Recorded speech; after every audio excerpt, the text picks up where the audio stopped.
Bharat global శక్తిగా ఎదుగుతోందని BJP MLC చిన్మయల్ Anji Reddy పేర్కొన్నారు. 12 ఏళ్ల పాలనలో మోదీ ప్రభుత్వం వికసిత్ భారత్ లక్ష్య సాధన దిశగా దేశం అభివృద్ధి సంక్షేమాన్ని సమపాళ్లలో ముందుకు తీసుకువెళ్లిందని తెలిపారు.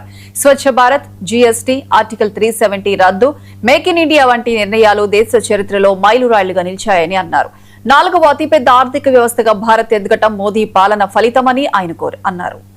ఎవరైతే పెట్టుకుంటారో 3KV పెట్టుకుంటే వాళ్ళకి 12,500 ముందు ఎప్పుడైతే డిజిటల్ మార్కెటింగ్ చేసిరో ప్రతిపక్షాలు చాలా హేళన చేయడం జరిగింది. ఇది ముందుకు నడుస్తుందా, మన భారతదేశం ముందుకు పోతుందా అనేది.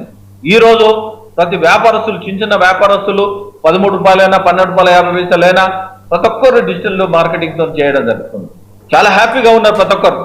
అదేవిధంగా ఇన్కమ్ ట్యాక్స్ విషయంలో తీసుకుంటే దీంట్లో పిఎం సూర్య గారుల విషయంలో తీసుకుంటే 3KV 5KV ఎవరైతే పెట్టుకుంటారో 2KV ఎవరైతే పెట్టుకుంటారో 3KV పెట్టుకుంటే వాళ్ళకి 12,500 రూపాయలు సేవ్ అయితే మనము వాళ్ళకి బెనిఫిట్ వస్తూ ఉన్నది.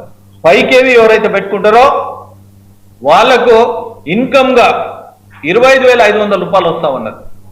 దీన్ని బట్టి ఒకసారి ఆలోచించుకోవాలి. ఎందుకంటే సోలార్ పవర్ మనం యూటిలైజ్ చేసుకుంటే వాళ్ళకి ఫ్రీ కరెంట్ వస్తుంది. వాళ్ళు కరెంట్ అమ్ముకోవడానికి ఆస్కారం ఉంటుంది. కరెంట్ అమ్ముకోవాలంటే 3.14 యూనిట్ అమౌంట్ వాళ్ళకి వస్తా ఉన్నది. దాన్ని బట్టి చూసుకోండి. పిఎం ఆయుష్మాన్ భారత్ కృష్ణా జిల్లా